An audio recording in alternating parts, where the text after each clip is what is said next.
Welcome to my channel. महत्त्वाची सूचना. या व्हिडिओमधील सर्व माहिती केवळ शैक्षणिक उद्देशानं दिलेली आहे. ही कोणत्याही प्रकारची गुंतवणूक सल्ला नाही. गुंतवणूक करण्यापूर्वी कृपया स्वतःचा अभ्यास करा किंवा आपल्या आर्थिक सल्लागाराचा सल्ला घ्या. या व्हिडिओतील माहितीवर आधारित घेतलेल्या कोणत्याही निर्णयासाठी आम्ही जबाबदार राहणार नाही. धन्यवाद. कल्पना करा, एखादी गाडी अत्यंत गर्दीच्या रस्त्यावर ट्रॅफिकमध्ये अडकली आहे. म्हणजे अगदी बंपर टू बंपर ट्रॅफिक. अगदी तसंच. गाडीचा वेग अगदीच संथ आहे, ती जेमतेम पुढे सरकत आहे.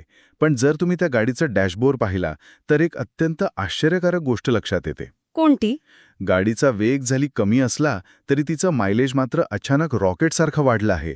1 लिटरमध्ये ती गाडी दुप्पट अंतर कापत आहे. अरे बापरे, हे तर गती आणि मायलेज यांचं जे सर्वसामान्य गणित असतं त्याच्या पूर्णपणे उलटा आहे. हो ना.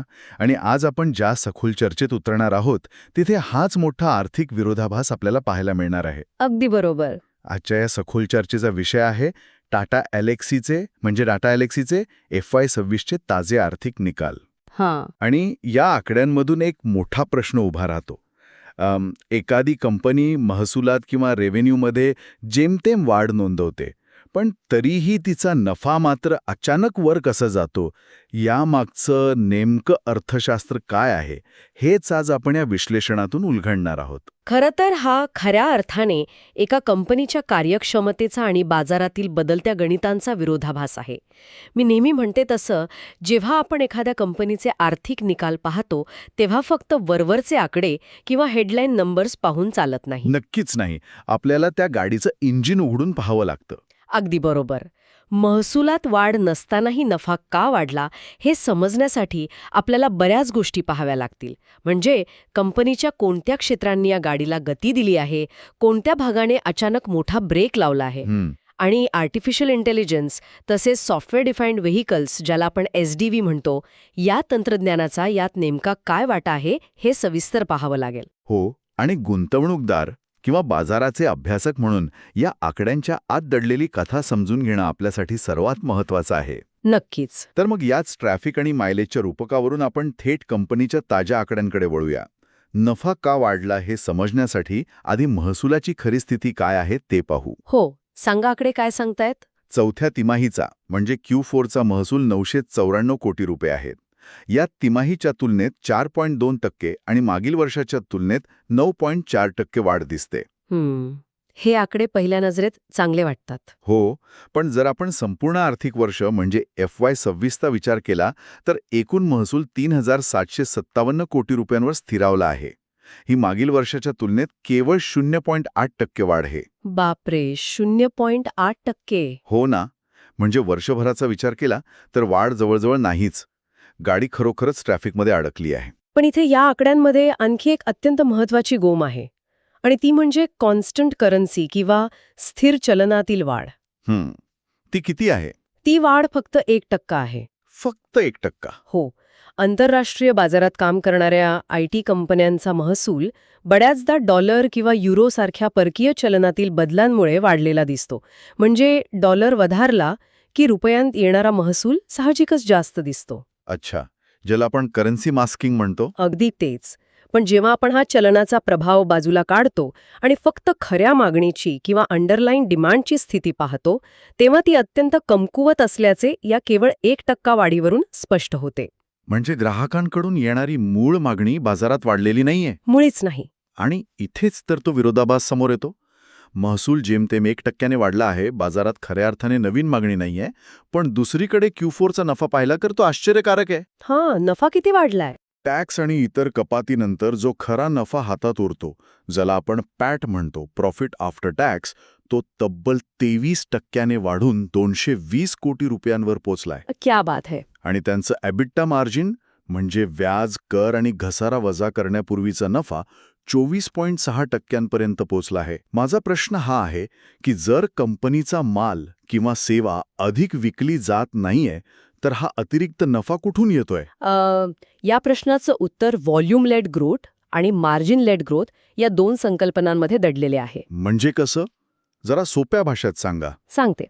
जेव्हा एखादी कंपनी जास्त उत्पादने विकते, नवीन बाजारपेठा काबीज करते किंवा जास्त ग्राहकांना सेवा देते आणि त्यातून तिचा नफा वाढतो, तेव्हा त्याला आपण व्हॉल्यूम लेड ग्रोथ म्हणतो. कारण तिथे व्हॉल्यूम किंवा आकारमान वाढलंय. अगदी बरोबर.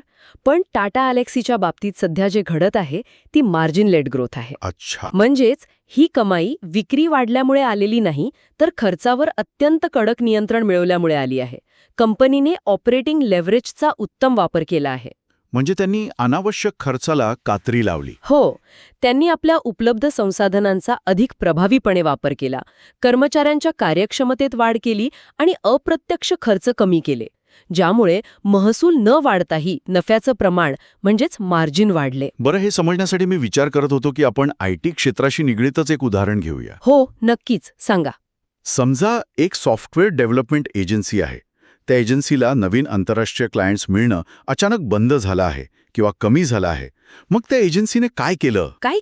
त्यांनी आर्टिफिशियल इंटेलिजन्सचा वापर करून कोडिंगचा वेग वाढवला. ज्या कामासाठी आधी 10 इंजिनियर्स लागायचे, ते काम आता 7 लोकांकडून करून घेतलं. Smart move. हो, आणि जे काही थोडेफार क्लायंट्स आहेत त्यांना त्याच बजेटमध्ये पण कमी खर्चात सेवा दिली. आजच्या घडीला त्या एजन्सीचा नफा अचानक वाढलेला दिसेल, कारण त्यांचा ऑपरेशनल खर्च खूप कमी झाला आहे. अगदी चपखल उदाहरण दिलं तुम्ही. सध्याच्या परिस्थितीला हे अगदी तंतोतंत बसते. पण इथे एक अडचण आहे. मार्जिन सुधारले असले तरी मी संपूर्ण वर्षाच्या रिपोर्टमध्ये पाहिलं की FY26 मध्ये एकूण पॅट हा मागील वर्षाच्या तुलनेत 11% घसरला आहे. हे एक वास्तव आहे. म्हणजे Q4 मध्ये त्यांनी कमाल केली असली तरी वर्षभराचा कल घसरणीचाच आहे. मग मला सांगा, हा फक्त खर्च कमी करून नफा वाढवण्याचा मार्ग खरोखरच शाश्वत किंवा सस्टेनेबल आहे का? तुम्ही उपस्थित केलेला मुद्दा या संपूर्ण विश्लेषणाचा गाभा आहे. खर्च कपातीला आणि मार्जिन सुधारण्याला ना एक भौतिक मर्यादा असते. म्हणजे आपण एका मर्यादेपलीकडे खर्च कापू शकत नाही. खर्च कमी करू शकत नाही, अन्यथा तुमच्या सेवेचा दर्जावर परिणाम होतो. म्हणूनच भविष्यातील शाश्वत वाढ ही पूर्णपणे कंपनीच्या नवीन महसुलावर अवलंबून असते. केवळ मार्जिनवर विसंबून राहणे हा दीर्घकालीन उपाय असू शकत नाही. महसूल का थबकला आहे आणि भविष्यात नवी मागणी कुठून येणार हे समजण्यासाठी आपल्याला कंपनीच्या व्यवसायाच्या 3 मुख्य इंजिनांची सखोल तपासणी करावी लागेल. तर मग आपण या 3 मुख्य इंजिनांकडे वळूया. ट्रान्सपोर्टेशन, मीडिया आणि हेल्थकेअर. सगळ्यात आधी ट्रान्सपोर्टेशनबद्दल बोलूया. हो, हा त्यांचा सर्वात मोठा विभाग आहे. हो, हा टाटा एलेक्सीचा सर्वात कळीचा विभाग आहे. एकूण व्यवसायाचा 56% वाटा याच एका विभागाचा आहे आणि मागील वर्षाच्या तुलनेत यात 60% वाढ झाली आहे. ही एक चांगली बाब आहे. यात एक अतिशय लक्षणीय बाब म्हणजे OEM म्हणजेच मूळ वाहन उत्पादक कंपन्यांचा वाटा 77% वाढला आहे. यात मर्सिडीज बेन्झ सोबत झालेली सॉफ्टवेअर डिफाईन्ड व्हेइकल्सची मोठी भागीदारी अत्यंत महत्त्वाची मानली जात आहे. ट्रान्सपोर्टेशन हे त्यांचं सगळ्यात भरोशाचं इंजिन राहिलं आहे. आणि तुम्ही जो OEMचा मुद्दा मांडला तो अत्यंत स्ट्रॅटेजिक आहे. कसं काय? पूर्वी IT कंपन्या बऱ्याचदा Tier 1 सप्लायरसोबत काम करायच्या, पण आता टाटा एलेक्सी थेट मर्सिडीज बेन्झ सारख्या कार उत्पादक कंपन्यांसोबत काम करत आहे. आणि इथे सॉफ्टवेअर डिफाईन्ड व्हेइकल्स म्हणजेच SDVची भूमिका मोठी आहे. म्हणजे गाड्यांमध्ये सॉफ्टवेअरचा वापर. सोप्या भाषेत सांगायचे तर आजकालच्या गाड्या ह्या फक्त इंजिन आणि चाकांवर चालणारी यंत्रे राहिलेली नाहीत. त्या पूर्णपणे कॉम्प्युटर बनल्या आहेत. अगदी बरोबर. गाडीचे ब्रेक, सस्पेन्शन, इन्फोटेनमेंट हे सर्व आता सॉफ्टवेअरवर चालते. जेव्हा अलेक्सी मर्सिडीजसाठी हे सॉफ्टवेअर डिझाईन करते तेव्हा ते फक्त एकदा विकले जाणारे उत्पादन राहत नाही. मग काय होतं? भविष्यातील प्रत्येक सॉफ्टवेअर अपडेट सोबत महसूल मिळवून देणारा तो एक निरंतर स्रोत बनतो. हे खरोखरच रंजक आहे. वाहनेही एक प्रकारे चाकांवर चालणारे स्मार्टफोन बनत चालली आहेत आणि त्या स्मार्टफोनची ऑपरेटिंग सिस्टम बनवण्याचं काम इथे होत आहे. अगदी योग्य उपमा दिलीत. पण कोणत्याही गाडीला किंवा व्यवसायाला फक्त एका इंजिनवर अवलंबून राहून चालत नाही. त्यांचे दुसरे इंजिन म्हणजे मीडिया आणि कम्युनिकेशन्स हा खऱ्या अर्थानं यावेळेचा लपलेला तारा किंवा हिडन स्टार ठरला आहे. हो, तिथे चांगली वाढ दिसली आहे. एकूण व्यवसायात याचा 33% वाटा आहे आणि Q4 मध्ये या भागाने सर्वाधिक 5.6% कॉन्स्टंट करन्सी वाढ नोंदवली आहे. क्या बात है. टेलिकॉम क्षेत्रातील मोठे करार, प्लॅटफॉर्म इंजिनिअरिंग आणि ॲडटेकमुळे या विभागाला मोठी गती मिळाली आहे. मीडिया आणि कम्युनिकेशन्स क्षेत्रात झालेली ही वाढ खूप महत्त्वपूर्ण आहे, कारण जागतिक स्तरावर अनेक IT कंपन्या याच क्षेत्रात सध्या संघर्ष करत आहेत. अच्छा, म्हणजे बाकीचे संघर्ष करतायत आणि हे वाढतायत. हो. टाटा एलेक्सीने इथे प्लॅटफॉर्म इंजिनिअरिंग आणि ॲडटेकवर लक्ष केंद्रित केले आहे. टेलिकॉम कंपन्या आता केवळ नेटवर्क प्रोव्हायडर्स राहिलेल्या नाहीत. त्या स्वतःचे डिजिटल प्लॅटफॉर्म्स आणि जाहिरात मॉडेल्स उभारत आहेत. या प्रवासात लागणारे गुंतागुंतीचे सॉफ्टवेअर आर्किटेक्चर टाटा एलेक्सी पुरवत आहे. म्हणजे हा एक स्थिर बिझनेस झाला. हो ना. ही अशी सेवा आहे जी ग्राहकाला दीर्घकाळासाठी जोडून ठेवते, ज्यामुळे हा महसूल अत्यंत स्टिकी किंवा स्थिर मानला जातो. म्हणजे ट्रान्सपोर्टेशन आणि मीडिया ही दोन्ही इंजिनं चांगली धावत आहेत. पण मग याच गाडीचा जो तिसरा भाग आहे, हेल्थकेअर आणि लाईफ सायन्स, तिथेच खरी गोची आहे. हो, हा भाग मात्र एखाद्या मोठ्या खड्ड्यात किंवा दलदलीत रुतल्यासारखा वाटतोय. एकूण व्यवसायात त्याचा फक्त 9% वाटा आहे, पण इथे चक्क 26.7% प्रचंड मोठी घसरण झाली आहे. हो, हा आकडा खूप मोठा आहे. मागील वर्षाच्या तुलनेत एवढी मोठी घसरण हा संपूर्ण गाडीच्या वेगासाठी एक मोठा ब्रेक ठरतोय. हा विभाग इतक्या वेगाने खाली का जात आहे? कोविडच्या काळात तर हेल्थकेअर ITला खूप मोठी मागणी होती. मग आत्ता अचानक काय झालं? इथेच जागतिक अर्थव्यवस्थेचे चक्र समजून घेणं आवश्यक ठरतंय. कोविडच्या काळात हेल्थकेअर आणि लाईफ सायन्सेस क्षेत्रात प्रचंड गुंतवणूक झाली. हो, तेव्हा तर सगळं जोरात होतं. नवीन वैद्यकीय उपकरणे आणि संशोधनासाठी IT बजेट्स वाढवली गेली. पण आता ती लाट ओसरली आहे. सध्या जागतिक स्तरावर मेडिकल डिव्हाइस कंपन्या आणि फार्मा कंपन्या त्यांच्या बजेटवर नियंत्रण आणत आहेत. म्हणजे थोडक्यात त्यांनी हात आखडता घेतलाय. अगदी. त्यातच वाढलेले व्याजदर आणि नियामक परवानग्या मिळण्यास लागणारा विलंब यामुळे अनेक नवीन प्रोजेक्ट्स पुढे ढकलले गेले आहेत. याच नॉर्मलायझेशन प्रक्रियेचा फटका टाटा एलेक्सीच्या हेल्थकेअर विभागाला बसला आहे. बरं. पण मग व्यवस्थापनाने जो टेरुमो नावाच्या मोठ्या जपानी कंपनीसोबत ओडिसी म्हणजे ऑफशोर डेव्हलपमेंट सेंटर उभारण्याचा नवा करार केला आहे, त्याने हा खड्डा भरून निघेल का? हा ब्रेक सुटण्याची काही शक्यता आहे का? टेरुमो सोबतचा करार हा नक्कीच एक मोठा आशेचा किरण आहे. ओडिसी म्हणजे ऑफशोर डेव्हलपमेंट सेंटर.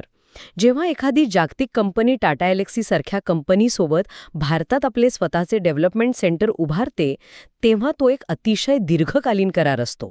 म्हणजे हा वन टाइम प्रोजेक्ट नसतो? नाही. यात फक्त एक प्रोजेक्ट नसून अनेक वर्षांचे काम आणि महसुलाची हमी असते. पण तरीही कंपनीचा 89% व्यवसाय हा ट्रान्सपोर्टेशन आणि मीडिया या 2 क्षेत्रातून येतो. हेल्थकेअर खूपच लहान आहे. हो. हेल्थकेअरचा वाटा फक्त 9% असला तरी गणित असे आहे की जेव्हा तुमचा 9% वाटा असलेला व्यवसाय जवळजवळ 27% घसरतो, तेव्हा तो तुमच्या एकूण वाढीच्या सरासरीला खाली खेचतोच. म्हणजे पूर्ण गाडीचा वेग कमी करतो. बरोबर. त्यामुळे कंपनीला पुन्हा हाय ग्रोथ ट्रॅकवर यायचे असेल तर हेल्थकेअरचे सावरणे अत्यंत निर्णायक ठरणार आहे. आता आपल्याला चित्र स्पष्ट होते आहे. महसुलाची गाडी का अडकली आहे, कोणते विभाग चालत आहेत आणि कुठे ब्रेक लागला आहे हे आपण पाहिलं. पण जेव्हा आपण या तात्पुरत्या अडथळ्यांच्या पलीकडे भविष्याकडे पाहतो, तेव्हा व्यवस्थापनाने काय धोरण आखले आहे हे पाहणं महत्त्वाचं आहे. त्यांनी जुन्या समस्यांवर नवीन तंत्रज्ञानाचा उपाय शोधण्याचे ठरवले आहे. हो. त्यांनी AIवर मोठा भर दिलाय. अगदी. विशेषतः त्यांचं जे डिझाईन लेड आणि AI सक्षम उत्पादनांवर लक्ष केंद्रित आहे त्याविषयी चर्चा करूया. त्यांनी devstudio.ai आणि काव्या यांसारख्या जेनएआय प्लॅटफॉर्मचा उल्लेख केला आहे. व्यवस्थापनाला या गोष्टीची पूर्ण जाणीव आहे की केवळ मॅनपॉवर किंवा मनुष्यबळ पुरवून भविष्यातील वाढ साध्य होणार नाही. म्हणूनच ते SDLC म्हणजे सॉफ्टवेअर डेव्हलपमेंट लाईफ सायकल्सच्या ऑटोमेशनवर प्रचंड भर देत आहेत. devstudio.ai सारखे प्लॅटफॉर्म्स हे सॉफ्टवेअर बनवण्याची प्रक्रियाच बदलून टाकत आहेत. म्हणजे नेमकं काय करत आहेत? पूर्वी डेव्हलपर्स जे कोड मॅन्युअली लिहायचे आणि टेस्ट करायचे, ते काम आता AIच्या मदतीने अधिक वेगात आणि अचूकतेने केले जात आहे. यामुळे प्रोजेक्ट डिलिव्हरीचा वेळ वाचतो आणि साहजिकच खर्चही कमी होतो. अच्छा. सुरुवातीला आपण जी मार्जिन लेड ग्रोथ आणि खर्चावरील नियंत्रणाची चर्चा केली, त्याचे मूळ या AIच्या वापरात आणि ऑटोमेशनमध्येच दडलेले आहे. हे खरोखरच भविष्यातील तंत्रज्ञान आहे. AIचा वापर करून काम लवकर उरकणे आणि मार्जिन वाढवणे. पण इथे मला एका मोठ्या विरोधाभासाकडे लक्ष वेधायचे आहे. कोंडा विरोधाभास. एका बाजूला आपण AI आणि ऑटोमेशनबद्दल बोलत आहोत, पण दुसरीकडे आकडेवारी सांगते की कर्मचाऱ्यांच्या गळतीचे म्हणजेच ॲट्रिशनचे प्रमाण 15.8% वाढले आहे. हो, हा आकडा थोडा चिंतेचा आहे. जर AI बहुतांश काम करत आहे, तर जवळजवळ 16% कर्मचारी कंपनी सोडून जाणे ही चिंतेची बाब का असावी? आणि नवीन तंत्रज्ञान आत्मसात करण्यासाठी लागणारे हे कुशल अभियंते जर कंपनीत टिकत नसतील, तर यामुळे कंपनीवर खर्चाचा ताण वाढणार नाही का? हा. हे एक अतिशय तार्किक आणि बाजाराच्या दृष्टीने अत्यंत संवेदनशील मुद्दा आहे. मी सांगते यामागचं कारण. AI मुळे रुटीन किंवा साधी कोडिंगची कामे कमी होतील, हे खरे आहे. हां, पण हे जे सॉफ्टवेअर डिफाईन्ड व्हेइकल्स किंवा जेन AIचे प्लॅटफॉर्म्स आहेत, त्यांचे मूळ आर्किटेक्चर उभे करण्यासाठी अत्यंत उच्च दर्जाचे आणि विशिष्ट कौशल्य असलेले इंजिनियर्स लागतात. म्हणजे ते लोक सहज रिप्लेस करता येत नाहीत. अगदी बरोबर. जेव्हा असे वरिष्ठ किंवा कुशल कर्मचारी कंपनी सोडून जातात, तेव्हा ती जागा भरून काढण्यासाठी नवीन लोकांना बाजारातील चालू दराने म्हणजे जास्त पगार देऊन कामावर ठेवावे लागते. अच्छा, म्हणजे खर्च वाढतो. हो ना. त्यांना या गुंतागुंतीच्या प्रोजेक्टसाठी प्रशिक्षित करण्यासाठी वेळ आणि पैसा दोन्ही खर्च होतो. त्यामुळे ॲट्रिशन वाढले की थेट कंपनीच्या नफ्याच्या मार्जिनवर दबाव येतो. म्हणजे जे मार्जिन आता चांगलं दिसतंय ते टिकवणं कठीण होईल. नक्कीच. सध्या कंपनीने खर्च वाचवून जे उत्तम मार्जिन मिळवले आहे ते या वाढत्या ॲट्रिशनच्या खर्चामुळे भविष्यात धोक्यात येऊ शकते. म्हणजे एका बाजूला AI आणि SDV मुळे मिळणारी दीर्घकालीन गती, ज्याला आपण लॉंग टर्म स्ट्रक्चरल टेलविंड्स म्हणतो, आणि दुसऱ्या बाजूला ॲट्रिशन आणि हेल्थकेअरची मंदी यांसारखी आव्हाने. हो, दोन्ही बाजू आहेत. तर मग या सर्व माहितीचा आणि आकड्यांच्या जंजाळाचा बाजारपेठेवर लक्ष ठेवून असणाऱ्या गुंतवणूकदारांसाठी एकत्रित अर्थ काय निघतो? जर आपण या सगळ्याचं पारडं मांडलं तर एका पारड्यात हिरवा कंदील किंवा बुलिश सिग्नल्स आहेत आणि दुसऱ्या पारड्यात लाल कंदील किंवा बेरिश सिग्नल्स आहेत. बुलिश बाजू पाहिली तर त्यांना मर्सिडीज आणि टेरुमो सारख्या मोठ्या डील्स मिळत आहेत. OEMकडे कल वाढत आहे आणि AI मधील त्यांची धोरणात्मक गुंतवणूक भविष्यासाठी एक अतिशय मजबूत पाया तयार करत आहे. अगदी बरोबर. आणि या जमेच्या बाजू बाजाराच्या दृष्टीने अत्यंत महत्त्वाच्या आहेत. कशा काय? विशेषतः ज्या प्रकारे त्यांनी जागतिक मंदीच्या आणि हेल्थकेअरच्या पडझडीच्या काळातही आपले 24.6% एबिटा मार्जिन टिकवून ठेवले आहे, ते त्यांच्या व्यवस्थापनाची शिस्त आणि ताकद दर्शवते. मीडिया सेगमेंटची सातत्यपूर्ण वाढ आणि ट्रान्सपोर्टेशनमधील OEM सोबतच्या थेट भागीदारी हे सर्व भविष्यात मोठी झेप घेण्यासाठी तयार केलेला एक भक्कम रनवे आहे. पण मग त्या लाल कंदिलाचं काय? आपण सुरुवातीलाच पाहिलं की FY26 मध्ये एकूण महसुलात वाढ जवळजवळ नाहीये. खऱ्या अर्थाने मागणी दर्शवणारी कॉन्स्टंट करन्सी वाढ फक्त 1% आहे. हो, ती एक मोठी अडचण आहे. हेल्थकेअरमधील मंदी हा एक मोठा आजार बनला आहे. मला सांगा, जर कंपनीची मूळ वाढ फक्त 1%च्या घरात असेल तर भविष्यातील केवळ डील्सच्या भरोशावर कंपनीचं सध्याचं उच्च व्हॅल्युएशन टिकून राहील का? हा एक महत्त्वाचा प्रश्न आहे. इथे व्हॅल्युएशन कॉम्प्रेशनचा धोका नाही का? म्हणजे बाजार जेव्हा पाहतो की मार्जिन चांगले असले तरी टॉप लाईन किंवा महसूल वाढत नाहीये, तेव्हा गुंतवणूकदार कंपनीच्या शेअर्सना आधी इतकी क्लास्त किंमत किंवा प्रीमियम देण्यास नकार देऊ शकतात. हाच तर बाजाराचा सर्वात कळीचा आणि धोक्याचा मुद्दा आहे. विश्लेषक नेहमी याच गोष्टीकडे लक्ष ठेवून असतात. मोठे करार किंवा डील्स मिळवणे हे खूप चांगले आहेत. ते भविष्यातील वाढीचे लीडिंग इंडिकेटर्स आहेत. ते दाखवतात की कंपनीच्या सेवांना बाजारात अजूनही मोठी मागणी आहे. पण, आणि हा खूप मोठा पण आहे, या करारांची प्रत्यक्ष अंमलबजावणी कधी आणि कशी होते हे पाहणं महत्त्वाचं आहे. म्हणजे एक्झिक्युशन किती वेगाने होते. हो, रॅम्पअप किती वेगाने होतो हे पाहणे सर्वाधिक महत्त्वाचे ठरेल. जर मोठ्या करारांचे रूपांतर प्रत्यक्ष महसुलात होण्यास विलंब झाला आणि त्याच वेळी ॲट्रिशनमुळे टॅलेंटचा खर्च वाढला तर उच्च व्हॅल्युएशनवर निश्चितच मोठा दबाव येऊ शकतो. बरोबर आहे. व्हॅल्युएशन कम्प्रेशन टाळण्यासाठी सध्याची जी मार्जिन लेड ग्रोथ आहे तिचे रूपांतर लवकरात लवकर व्हॉल्यूम लेड ग्रोथमध्ये होणे अत्यंत गरजेचे आहे. तर मग आजच्या या सखोल चर्चेतून आपण नेमके काय शिकलो? या सर्व आकड्यांचा आणि विश्लेषणाचा थोडक्यात आढावा घेऊया. हो, सांगा. टाटा एलेक्सीच्या बाबतीत एक गोष्ट स्पष्ट आहे. सध्या त्यांचा नफा उत्तम आहे. कंपनीने ऑपरेटिंग लेव्हरेजचा वापर करून खर्चावर अप्रतिम नियंत्रण मिळवले आहे. पण महसुलातील खरी वाढ अत्यंत संथ आहे. अगदी बरोबर. ट्रान्सपोर्टेशन आणि मीडिया ही इंजिने चांगली चालत आहेत, पण हेल्थकेअरने महसुलाला मोठा ब्रेक लावला आहे. AIचे ऑटोमेशन आणि सॉफ्टवेअर डिफाईन्ड व्हेकल्समुळे कंपनीचे दीर्घकालीन चित्र अत्यंत आशादायी दिसत असले तरी नजीकच्या भविष्यातील 1% संथ गती आणि वाढत्या ॲट्रिशनकडे दुर्लक्ष करून चालणार नाही. बरोबर. भविष्यात महसुलात कधी आणि कशी वाढ होते या रेव्हेन्यू रिकव्हरीवरच सर्वांचे लक्ष लागून असेल. हा एक अतिशय परिपूर्ण सारांश आहे. कंपनीचा मूलभूत पाया भक्कम आहे आणि भविष्याची तांत्रिक दिशाही योग्य आहे. पण सध्या ते ज्या कमी मागणीच्या ट्रॅफिकमधून जात आहेत तिथून त्यांची गाडी मोकळ्या रस्त्यावर कधी निघते हे पाहणं खरोखरच औत्सुक्याचं ठरेल. या चर्चेच्या शेवटी एक असा विचार जो या सगळ्या आकडेवारीच्या आणि एका कंपनीच्या विश्लेषणाच्याही पलीकडे जातो. आजच्या या संपूर्ण माहितीतून एक अतिशय वेगळा कल स्पष्ट होतोय. कोणता कल? टाटा एलेक्सी सारख्या अनेक IT कंपन्या सॉफ्टवेअर डेव्हलपमेंटच्या प्रक्रियेत AIचा आणि ऑटोमेशनचा वापर करून आपला खर्च मोठ्या प्रमाणावर वाचवत आहेत आणि त्यामुळेच त्यांचा नफा टिकून आहे. यावर जरा विचार करूया.